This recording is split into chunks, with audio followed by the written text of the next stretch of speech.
벌써 여름이 우리 곁에 다가왔다라는 느낌을 가질 만큼 낮에는 제법 덥기도 합니다. 그런 가운데도 우리 성도님들 기도해 주셔서 지난 한 주간 잘 지내게 되었고 또 건강하게 이렇게 말씀 전하게 돼서 감사합니다. 오늘은 특별히 저희 교회가 저녁 예배 마친 후에 5시 30분에 이전에 저희가 하나님께 예배드리던 그 예배당 철거가 마쳐지고 이제 본격적인 새 예배당을 짓는 이와 같은 기공 감사 예배를 드리게 됩니다. 그동안 우리가 사랑해서 예배드렸던 그 예배당이 우리 눈앞에서 완전히 사라져 버렸어요. 아마 우리는 이전에 사진에서 그 모습을 기억할 수 있을 뿐입니다. 삶이라는 것은 늘 말씀드리지만 용도, 가치, 의미, 실존 이 순서대로 사라지게 되는 거죠.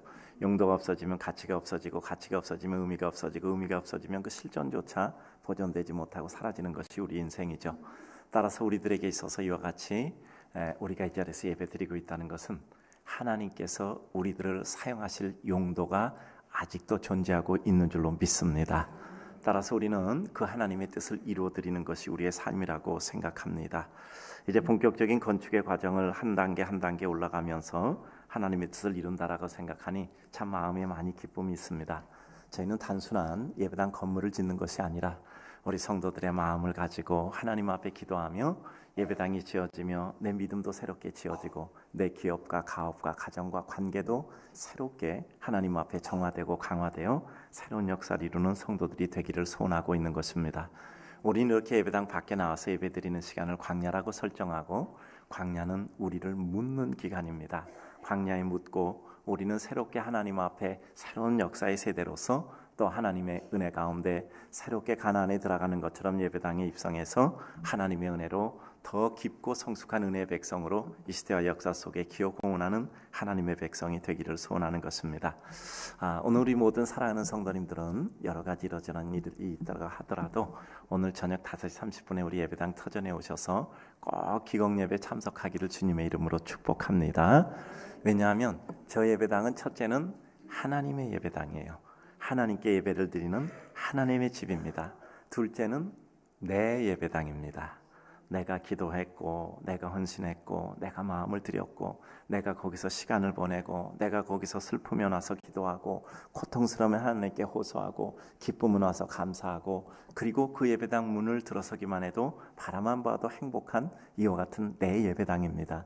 내가 내 집을 짓는데 내가 거기 참석하지 않으면 어떡하겠습니까? 내가 내 예배당을 짓는데 내가 참석하지 않으면 어떡하겠습니까? 그러니까 오늘 저녁에 다 오셔서 하나님께 감사로 예배를 드리시기를 주님의 이름으로 축복합니다. 제가 어저께 정리를 해놓은 그곳에 이렇게 장막을 좀 열고 들어가서 제가 한 20-30분 정도 이렇게 어정거리며 기도도 하고 생각도 해봤어요. 꼭 26년 전에 제가 그 똑같은 자리에서 그 예배를 드렸더라고요. 그 모습 그대로. 제가 34살이었고 저희 사모가 29살이었습니다.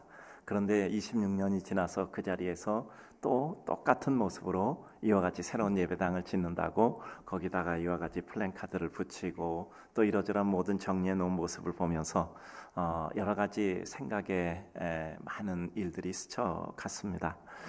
우리 삶의 모든 것은 흐르고 그 흐름 속에는 의미가 남고 그 의미가 남는 가운데 우리의 삶은 무엇인가, 우리의 삶을 마치고 또 우리의 모든 것들을 남기고 갈 것이라고 생각을 합니다. 우리 교회에 가장 중요한 것들 하나 있죠. 우리는 우리 삶의 실천상 가운데 첫 번째가 뭐죠?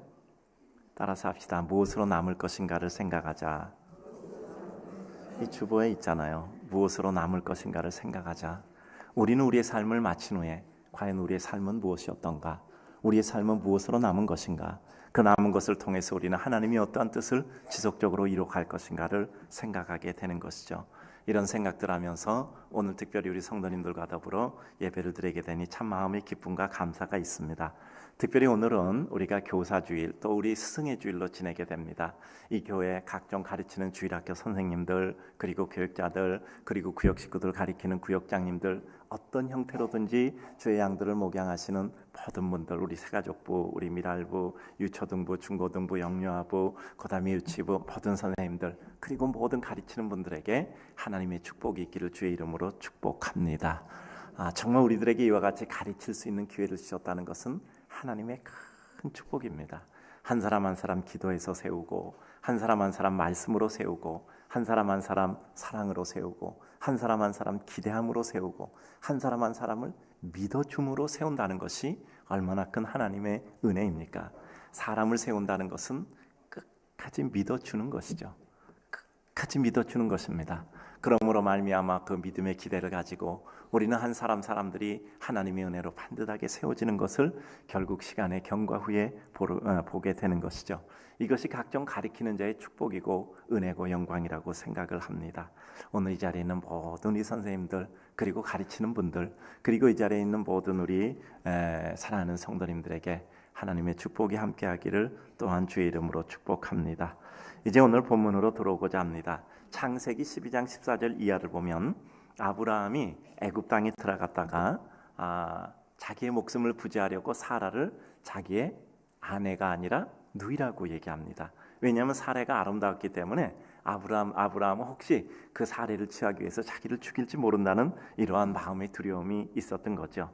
그러므로 이러저러한 과정을 거쳐 그 사례가 애굽 왕에게 빼앗겨져 가게 됩니다. 그런데 하나님께서는 이와 같은 아브라함의 누추함을 덮으시고 오히려 애굽 왕 바로에게 나타나심으로 말미암아 결국 하나님께서 그 사례를 바로 아브라함에게 다시 돌려주게 하시고, 또 뿐만 아니라 아브라함에게 많은 재물까지 하사하게 하는 이와 같은 강권적인 역사를 베푸셨던 것입니다. 그런데 오늘 성경을 보게 되면 이와 같이 장소와 사람만 바뀌었을 뿐이지 아브라함과 사라는 똑같은 일을 겪고 있단 말이에요. 그랄 땅에 들어와서 그랄 땅 아비멜렉에게 똑같은 일을 겪고 있는 것입니다.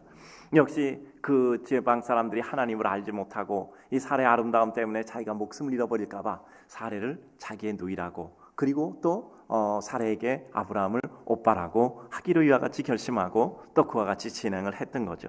그 결과 그라랑 아비멜렉에게 이 사례가 빼앗겨져 가게 되는 이와 같은 비극을 겪게 된 것입니다. 그런데 문제는 뭐냐 하면 초기에는 아브라함의 믿음이 좀 약했던 이와 같은 시초의 시기니까 그럴 수 있다고 하는데, 오늘 본문에 나오는 창세기 20장 정도가 되었을 땐 이미 우리가 창세기 말씀을 오늘 13번째 이와 같이 나누고 있는데요. 오늘 13번째 맞죠? 11번째군요. 13번째 오늘 맞습니다. 13번째 나누고 있는데요. 정말 아브라함이 신앙의 산전수전을 겪고 있잖아요. 그리고 그는 마음이 넓고 그는 사랑이 깊고 그는 무엇인가 강인하고 견고한 이와 같은 사람으로 훨씬 더 성장되었잖아요. 그는 롯에게 네가 좌하면 나는 우하고 네가 우면 나는 좌리라 넓은 사람입니다. 롯을 살리기 위해서 끝까지 하나님께 매달리며 소돔성을 살려달라고 간구했던 사람입니다. 그는 롯이 납치당했을 때 그의 사병들을 데리고 목숨을 걸고 그 롯을 구해왔던 용감한 사람이었습니다. 때때마다 하나님의 은혜를 입었던 사람이요. 그러면 첫 번째 사건과 두 번째 사건은 똑같은 모형이라도 전혀 다른 내용이란 말이에요. 아브라함의 상태가 틀리고 또 하나님께서 너무나 많았던 은혜를 주심으로 아브라함이 그래서는 안 되는 거예요. 그런데 그럼에도 불구하고 아브라함은 어찌된 건지 한순간에 이전의 모습을 그대로 답습하고 있는 이와 같은 인간의 정말 누추한 모습을 보게 되는 것입니다. 우리는 이와 같은 것들을 보면서 도대체 인간이 무엇인가? 믿음의 조상 아브라함은 도대체 우리 인간의 전형이라면 인간은 무엇인가? 이와 같은 내용을 생각할 수밖에 없는 것입니다. 이번에도 하나님께서는 그라랑 아비멜렉에 나타나셔서 아비멜렉이 사라를 대하지 못하도록 그를 막으셨고 그에게 나타나셔서 그 일을 하지 못하도록 말씀하십니다. 아비멜렉은 나는 그가 오빠라고 했고 그가 누이라고 했기 때문에 나는 아무 잘못이 없습니다 라고 말했지만, 그러나 하나님은 그것이 아비멜렉의 모든 것을 사면하는 근거는 되지 못했던 거죠. 그래서 네가 범죄하지 못하도록 막았다. 그러나 그 집에는 이미 재앙이 임했던 것입니다. 모든 태가 막혔던 거예요. 그러고 하나님께서 말씀합니다. 그를 돌려보내라. 그리고 하나님께서 그를 돌려보냈을 때 그 가정에 하나님의 새로운 은혜를 주셔서 아비멜렉의 모든 가문의 태문을 여셨던 것입니다. 우리는 이와 같은 장면을 보면서 아브라함은 절벅거려도 하나님은 회복시켜 주시는 이와 같은 어찌 말하면 불공평한 모습을 보게 되는 겁니다. 도대체 아브라함이 그렇게 잘못해도 하나님은 왜 끝까지 그 아브라함을 지켜주시는가? 우리는 이 문제가 결국 아브라함을 바라보고 하나님을 바라보는 문제를 풀어가는 열쇠라고 보면 돼요. 하나님은 그가 계획한 것을 변개치 아니하십니다. 만약에 아브라함이 자기 누이라고 해서 사레가 아비멜렉에 가서 아비멜렉이 사레와 더불어서 어떤 관련을 가지게 되면 하나님의 계획이 틀어지는 거예요. 하나님은 아브라함과 사레를 통해서 열국의 아비어미 삼으시고 그의 믿음의 민족을 펼치시는 건데 모든 각본과 계획이 틀려지시는 거죠. 하나님은 그럴 리가 없습니다. 하나님은 아브라함이 누추해도 그 아브라함에게 은혜를 주시고 아브라함을 세우셔서 그리고 모든 주변 여건을 정죄하셔서 하나님의 뜻을 결코 이루시고 마는 것입니다. 아브라함이 아무리 잘못해도 아브라함이 하나님의 뜻을 가로막을 수 없습니다. 사람이 아무리 모르고 했다고 할지라도 사람이 하나님의 뜻을 가로막을 수는 없는 것입니다. 하나님은 스스로 존재하시는 그의 역사를 스스로 이루시는 분이에요.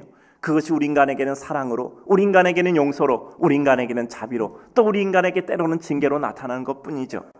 이와 같은 장면을 보면서 가련하고 한심한 인간의 어리석음과 하나님의 무한한 자비하심을 우리는 볼 수 있습니다.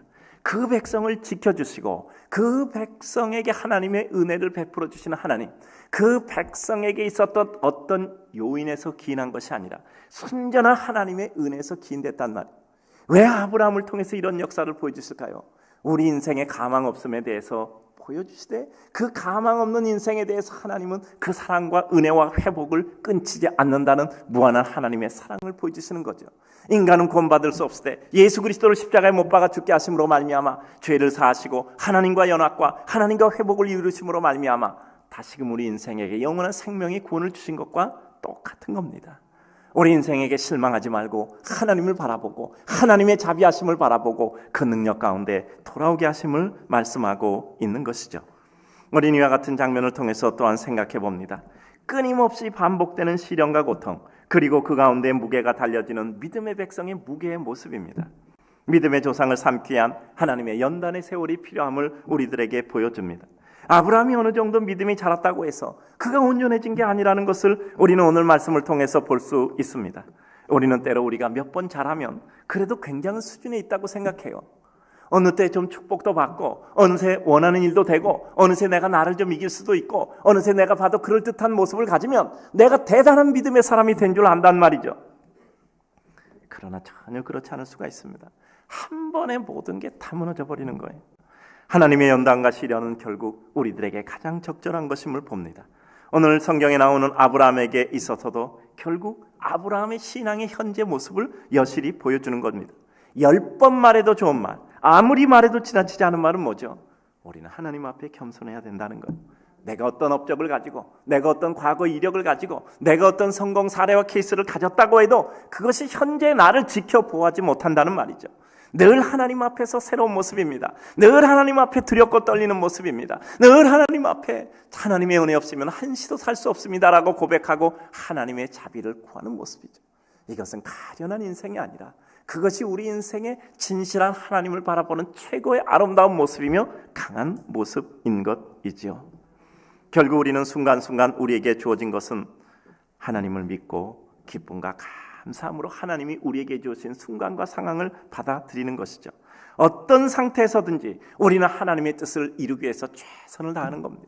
우리 인생에게 가장 중요한 게 뭐죠? 해석이고 독해예요. 어떤 상황이 나에게 주어졌을 때 그 가운데 하나님의 뜻이 무엇인가 파악하는 것입니다. 그냥 힘들다, 고통스럽다, 어렵다라는 표면적인 현상에 대한 느낌이 아니라 그것이 가지고 있는 의미가 무엇인가를 파악하는 것이죠. 그러므로 말미암아 하나님이 나에게 왜 시련 주시고 하나님이 나에게 왜 반복되는 아픔을 주시고 왜 나에게 이런 지루함을 주실까? 그것을 통해서 이루실 것은 무엇인가? 아브라함 한편 이뤘었죠. 왜 이렇게 같은 잘못을 나는 해야 되나? 왜 이렇게 나는 같은 거짓말을 해야 되나? 라는 짜증남도 있을 수 있을 겁니다. 이래야 내가 사나? 그의 삶 자체에 대해서 짜증이 날 수도 있을 것입니다. 그러나 그와 같은 상황을 주신 이유가 무엇일까요? 하나님의 입장에 보면 이번에는 한번 믿음대로 이겨봐 라고 우리에게 하시는 말씀일 수도 있겠죠. 그러나 아브라함은 그 말씀을 듣지 못했고 여실히 이전으로 다시 돌아가고 말았던 겁니다. 이와 같은 긴 장면을 지나가고도 아브라함은 옛날로 단순간에 넘어가고 말았던 거예요. 결국 우리에게 주시는 어떠한 이해되지 않는 것도 우리에게 이해되지 않는 것이 아니라 우리의 지금 수준에서 이해가 되지 않을 뿐입니다. 겸손함으로 하나님의 뜻을 생각하고 그것을 통해 이루실 하나님의 최고선을 우리는 사모해야 합니다. 끊임없는 배움과 탐구의 자세를 가지고 하나님 앞에 우리 자신의 믿음의 본바닥을 보며 정진해야 하는 것이죠. 그러니까 손자는 넘어질 줄 걱정해야죠. 먼저 된 자가 나중됨을 생각해야죠. 우리는 하나님 앞에 늘 겸허한 모습으로 하나님의 뜻을 사모하는 것뿐입니다. 다져진 것이 튼튼하듯 하나님은 우리의 성공과 실패를 반복해 하시면서 우리를 가르치십니다. 우리가 실패했을 때도 하나님께 대한 야속한 마음을 가져서는 안 돼요. 하나님 왜 이렇게 나를 아프게 하십니까? 왜 나를 이렇게 처참하게 하십니까가 아니라 그것을 통해서 이루시는, 우리에게 주시는 하나님의 메시지가 무엇인가를 봐야 합니다. 이것은 그렇다면 이번 이 기회에 대해서 우리에게 어려움을 딛고 일어서는 것을 보여주시는 뜻이다라는 것을 발견할 수도 있고, 내가 이 어려움 속에서 하나님의 은혜 아니면 살 수 없었다는 것을 깨닫게 하실 수도 있는 것이죠. 실패의 기회가 주어졌을 때 정말 아파서 다시는 그러지 말고 하나님의 뜻대로 살아야 되겠다. 어차피 내가 죽는 거라면 하나님의 뜻이나 행하고 죽자라는 마음으로 가야죠. 스펄전 목사님 말씀드렸죠. 엎어져도 하나님 쪽으로 엎어져야 돼요. 엎어져도 하나님 쪽으로 엎어져야 된다고. 근데 지금 아브라함은 어떻게 했어요? 엎어져도 하나님 쪽으로 엎어진 게 아니라 엎어져도 자기 마음과 세상 쪽으로 엎어진 거죠. 그러니까 이와 같은 누추한 일을 당하게 되는 것이죠. 하나님의 연단과 우리의 실패를 아파만 하지 말고 정말 가슴에 사무치게 회개하고 깨우치되 우리의 진보를 위한 발판으로 삼아야 합니다. 하나님은 실패가 없는 분이에요. 그럼 우리의 실패는 뭘까요? 하나님의 실패일까요? 하나님의 백성인 내가 실패하면 하나님의 실패일까요? 다시 논리적으로 생각해보면 나는 실패했는데 하나님은 실패가 없어. 그럼 나의 실패는 뭐죠? 하나님의 승리라는 뜻이에요. 나의 실패를 통해서 나를 보게 하시고 하나님의 은혜를 보게 하시고 그러함으로 말미암아 하나님 앞에 내가 더 낮아져 하나님의 은혜를 간구하게 되는 것이겠죠. 하나님은 그의 백성을 연단시킴에 있어서 우리에 대한 구체적인 하나님의 관심과 계획이 작동하고 있음을 우리는 잊지 말아야 합니다. 내게 연단이 계속된다면 정신 바짝 차리고 축복의 때가 온다라는 것을 감지해야 돼요. 우리는 벌써 지금쯤 되면 하나님께서 이삭을 보시면서 이와 같이 연단에 가구나라는 것을 볼 수 있을 것입니다. 가슴 아픈 실패와 연단의 기회에 진보조차 못한다면 우리는 정말 너무 억울하고 어리석어요. 실패의 때에 승리의 길에 이르는 방법과 교훈을 받지 못한다면 우리는 간만 치르고 아무것도 소득하는 게 없잖아요. 아픔의 때, 시련의 때, 눈물의 때, 고통의 때, 그렇다면 내 아픔과 시련과 눈물을 대가로 치렀다면 우리는 그때 하나님의 은혜법을 배워야 하는 것입니다. 여러분, 살아가면서 많이 어려웠잖아요. 살아가면서 많이 고통스러웠잖아요. 살아가면서 많이 실패했잖아요. 그렇다면 우리는 그것을 통해서 하나님의 은혜를 배워야 하잖아요. 하나님이 우리를 아프게 하시면서까지 우리에게 주시려고 했던 그 귀한 것이 무엇일까를 우리는 보아야 합니다. 그 다음 일입니다. 하나님의 지켜주심을 아직까지도 확신하지 못하는 어리석은 아브라함의 모습을 보죠. 이전에 애굽에서도 그를 지켜주셨잖아요. 정말 부끄러웠잖아요. 같은 잘못을 저지르는 어리석음과 같은 잘못을 철회해 주시는 하나님의 모습도 또한 봅니다. 그게 자비죠. 인간의 어리석음, 목숨 하나 유지해보려고 하나님 의지 못하고 인간의 장깨 가지고 문제 해결해보려는 어리석음이죠. 하나님의 은혜를 의지하고 하나님 자체를 의지하기보다는 자기의 작은 깨로 어려움을 모면하라고 해도 모면되지도 않습니다. 여호와를 의뢰하라라는 거 언덕에서 돌을 굴려 떨어뜨리는 것처럼 전폭적인 하나님께 대한 맡김이라고 말씀드렸죠. 그래요. 그런데 자꾸 장깨가 난단 말이에요. 뭐죠? 단선. 하나님만 바라보고 가는 거예요. 주님만 바라보고 가는 거예요. 단선.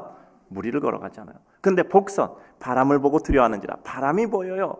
여러 가지 내 잔꾀가 보입니다. 상황이 보여요. 사람이 보여요. 그러면 그때부터 왔다 갔다 하다 보니까 물속에 빠지는 거예요. 복선이잖아요. 아브라함은 순간 복선이 된 겁니다. 주님만 바라보고 믿습니다 하고 갔잖아요. 그러니까 대단한 사람이었잖아요. 근데 한순간에 복선으로 바뀌니까 그냥 추락하고 마는 겁니다. 우리 괜찮은 믿음인 것 같죠? 한순간에 무너집니다.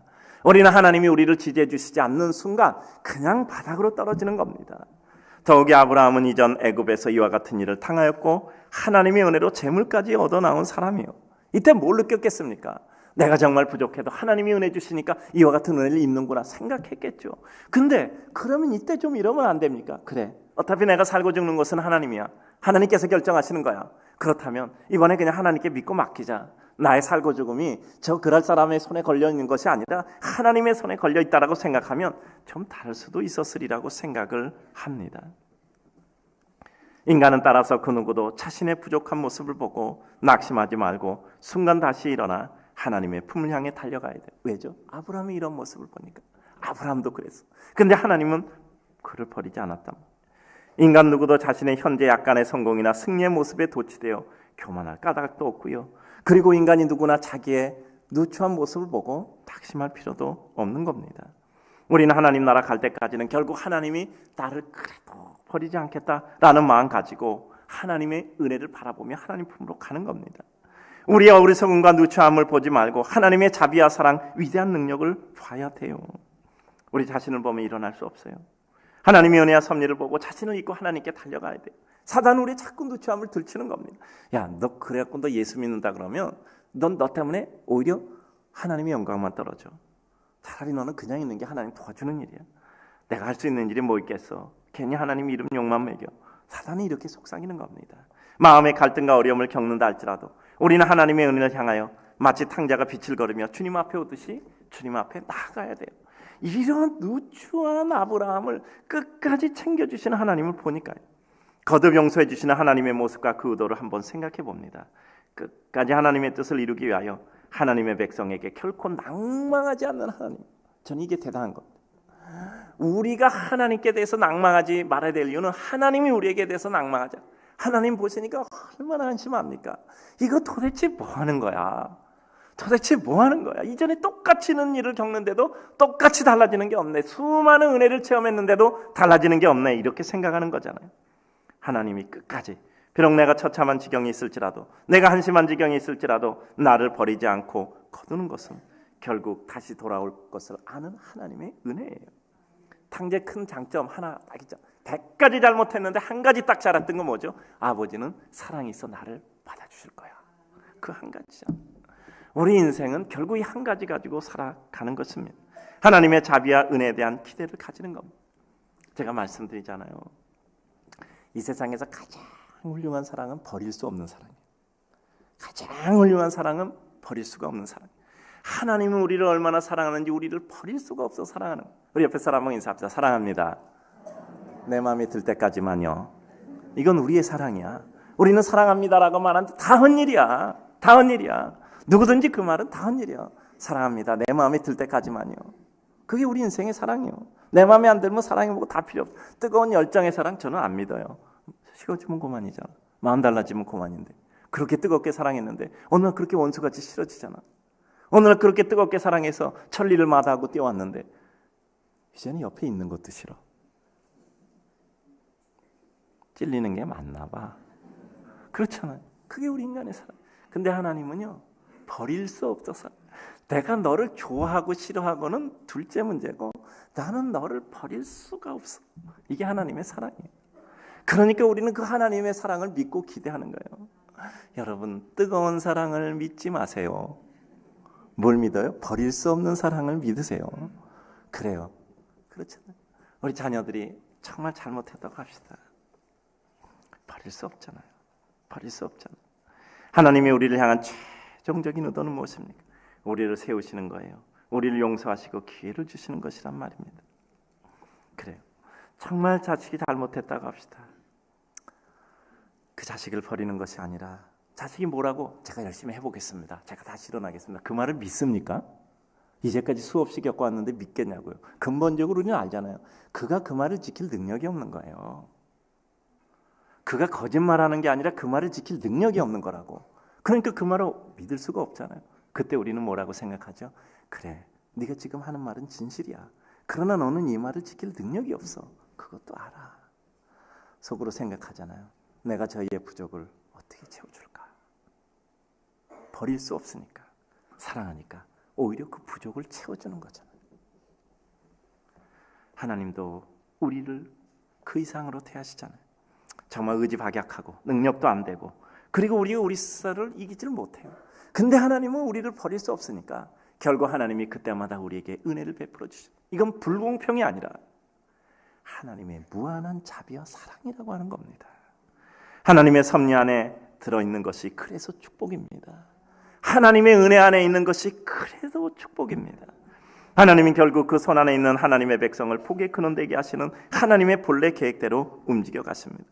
우리는 도무지 이해가, 하나님 어떻게 저런 사람에게 은혜를 주십니까? 그건 내 기준이고 하나님의 기준은 다르단 말이에요.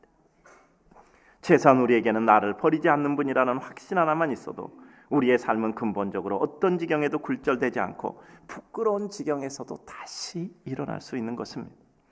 마지막으로 복의 근원인 하나님의 백성에게 행한 대로 보응을 받는 주변 사람들의 모습을 봅니다.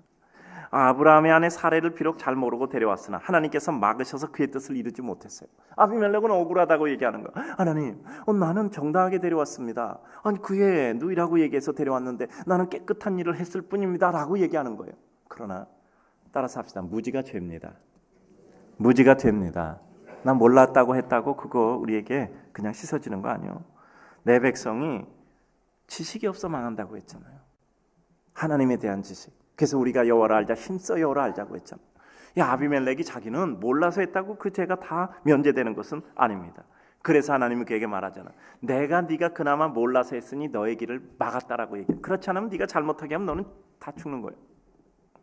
하나님께서 그 백성에게 행하는 자에 대해서 그대로 보응하신다고 말씀하시는 것입니다. 따라서 우리는 어떻게 되죠? 하나님의 사람들을 서로 존중해야 돼요. 내 생각과는 달라도 하나님이 그에 대한 어떤 뜻과 계획이 있을 줄로 믿습니다. 적어도 이 세상에 존재하게 하셨다면 하나님의 뜻과 사랑은 있는 거예요. 제가 이제 좀 그 한계가 있는 것 같아요. 이게 뭐냐면 저 사람하고는 도저히 안 되겠다 그러면 저는 뭐 해코지한다거나 그런 건 없어요. 그냥 글을 제 가슴에서 지우는 거예요. 전화번호 있으면 삭제해. 그럼 내 인생에 그 사람은 없어. 그럼 끝이야. 근데 하나님은 그렇게 안 하시는 거예요. 끝까지 안 지우시고 끝까지 사랑하시는 거예요. 버릴 수 없어. 그래서 예수 그리스도를 이 땅에 보내어 십자가에 못 박아 죽게 하시며 그 사실을 생각하면 정말 우리 인간은 한계가 있는 것 같아요. 한계가 있는 것 같아요. 그래서 늘 하나님께 또 회개하고 하나님의 은혜 사랑을 마음에 품어야 된다라고 생각하는 것이 우리 인생이잖아요. 우리 인생은 모른다고 다 면제되지 않습니다. 그래요. 그러니까 우리는 하나님의 뜻을 생각하며 또 우리 자신을 회복하는 겁니다. 끝까지 사랑하는 거죠. 우리는 언제나 사려 깊은 자세로 우리의 삶의 여건들에 대해서 생각해야 돼요. 표면만 보고 마음대로 하려다가 잘못한 그라랑 아비멜렉 같은 어려움을 겪지 말아야 돼요. 만약에 아비멜렉이 사례를 취했으면 어떡할 뻔했어요? 하나님의 모든 계획과 윤곽이 다 틀어지잖아요. 하나님은 아브라함과 사례를 통해서 그의 믿음의 백성을 이 땅에 계승하여 이어져 가는 겁니다. 그럼 그 계획이 틀어지게요. 하나님의 계획이 틀어지겠습니까? 그럼 필연적으로 아비멜렉이 죽어야죠. 하나님의 일을 가로막는 모든 일을 하는 자가 누가 살아남을 수 있겠습니까? 사람이 막을 수 있겠습니까? 아브라함이 자기가 막겠어요? 아브라함이 망가진다고 해서 하나님이 아브라함을 그냥 버려서 그냥 그 계획을 변개시키겠습니까? 그렇지 않아요. 하나님이 우리를 사랑한다면 우리 안 망할 줄로 믿습니다. 끝까지 잘 될 줄로 믿습니다. 그러면 그 하나님의 뜻에 맞게 우리는 다시 일어나 하나님의 뜻을 이루는 하나님의 백성이 돼야 돼요. 또 누가 막으려고 한다고 그게 막아지겠습니까? 막아서는 그냥 죽을 뿐이요. 하나님께서 그나마 아비멜렉은 기회를 주셔서 그에게 일어설 수 있는 기회를 주셨을 뿐이죠. 하나님의 백성 주변에 있다는 것은 축복의 길이고 잘못되면 어려움의 길이기도 하잖아요. 오베데돔의 집에 법궤가 머물러요. 그 바로 직전에 우사와 아요가 그 법궤를 잘못 움직이다가 옮기다가 사람이 죽었잖아요. 그러니까 사람이 얼마나 벌벌 떨겠어요. 그러나 오베데돔의 집에 법궤가 머물므로 그 집에 하나님의 축복이 임하시잖아요. 여러분, 우리가 하나님의 사람들을 대할 때 잘 대하면 축복이에요. 잘 대하면 축복이에요. 그리고 그분들에게 잘못 대하면 우리에게 어려움이 있어요. 그러니까 우리 모든 사람이 하나님의 사람이죠. 내 옆에 사람을 통하여 이룰 하나님의 뜻과 계획이 있다. 그 우리는 누구도 미워하면 안 돼. 그에게 손해 끼치지 마세요. 우리는 어떤 일이 있어 다른 사람에게 손해 끼쳐서는 안 돼요.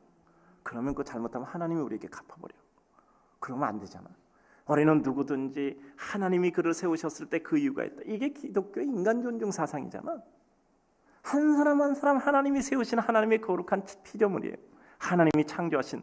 그러니까 우리는 인간들을 존중해야 돼요. 우리는 인간들을 존중해야 돼요. 하나님의 뜻을 존중하는 겁니다. 그래서 인간들을 아끼고 사랑하고 그를 통한 하나님의 뜻이 있다는 것을 생각해요. 최소한 우리는 이익은 못 끼치겠으면 피해는 끼치지 말아야 돼요. 그리고 그를 도울 수 있는 기회가 있다면 돕는다면 하나님을 돕는 것이겠죠. 사라를 데려왔을 때 그들이 태문이 막히는 어려움을 받았으나 그리고 돌려보내고 오히려 아브라함에게 재물과 네가 원하는 땅까지 가지라고 했죠. 그랬을 때 다시 태문이 열리는 그 가문의 일이 이루어지게 되죠. 우리는 어떤 어려움이 있을 때 혹 이것이 하나님의 어떤 영적 이유에서 이루어진 것은 아니나 생각해 볼 필요가 있습니다. 감기 들면 감기약 먹고 쉬어야죠. 모든 것을 꿰맞추는 것은 옳지 않습니다. 그러나 어려움이 겹칠 때 한 번쯤은 하나님께서 나를 돌이켜보게 할 이유는 무엇일까를 생각해 볼 필요가 있습니다.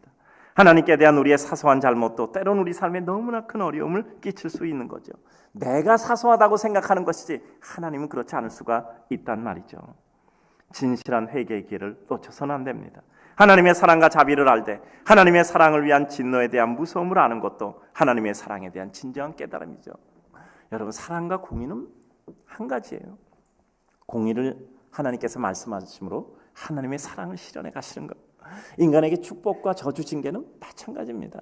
축복을 위해서 저주와 징계를 두시는 거예요. 저주와 징계에 대한 뭐죠? 어려움을 말씀하심으로 축복적으로 몰아가는 거예요.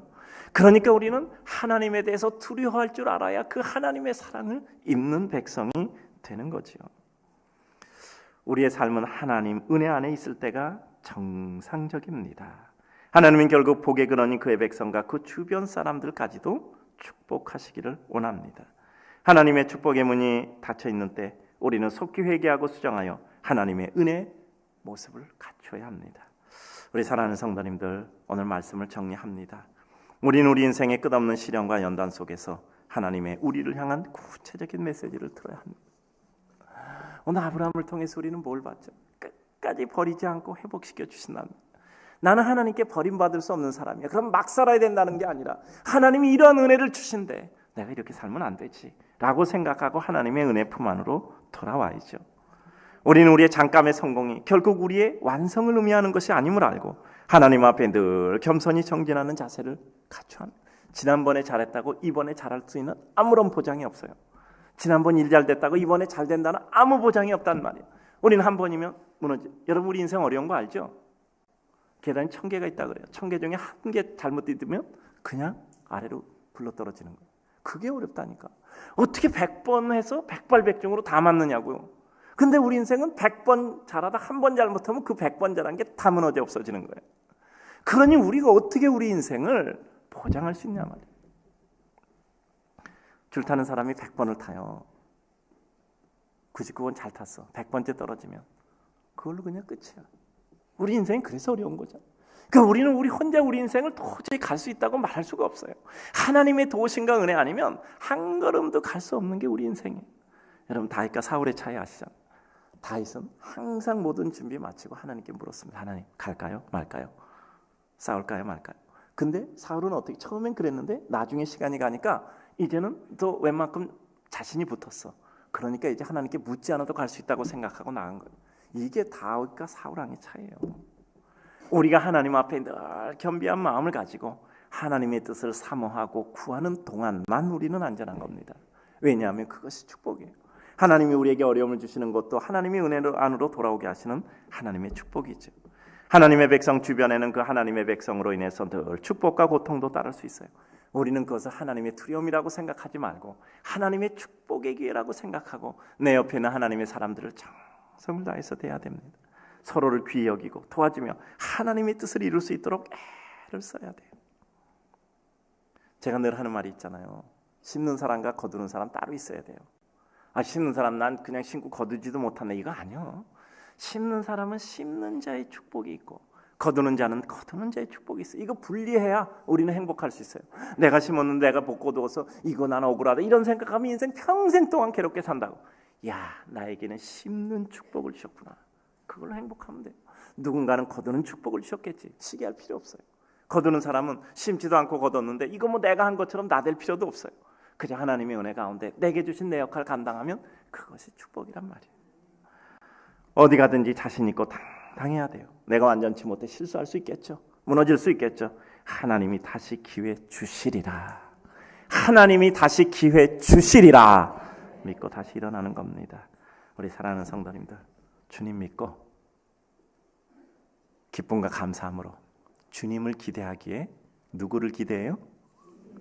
주님을 기대하기에 누구를 기대해요? 따라 삽시다. 나 자신을 기대하며 삽시다. 자, 다시 한번 주님을 기대하기에 나 자신을 기대하고 삽시다.